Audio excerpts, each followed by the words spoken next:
Prateando a solidão, a gente pega na viola que ponteia e a canção, a lua cheia a nos nascer do coração.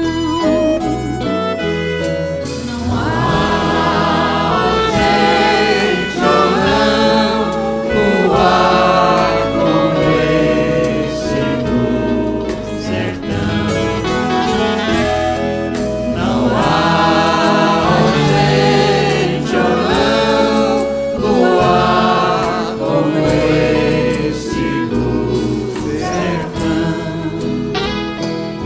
A mais bela nesse mundo não existe.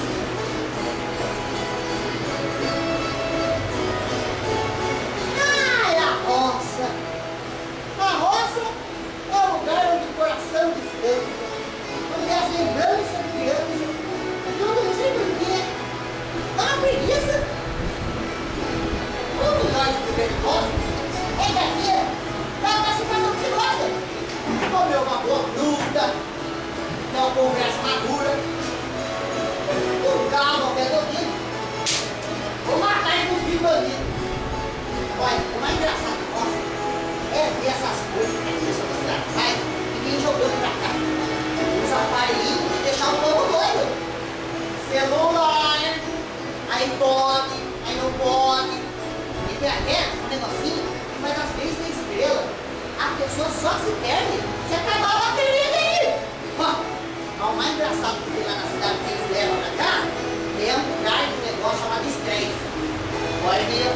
O estresse deve ser um negócio perigoso, viu? Porque quem tem ele fica com o sangue vermelho assim, ó, e com os cabelos brancos, tudo antes do tempo. Mas o melhor de viver na roça é aqui, a gente pode deixar a imaginação sorda, a gente pode viver tranquilo, a gente pode ter uma vida mesmo.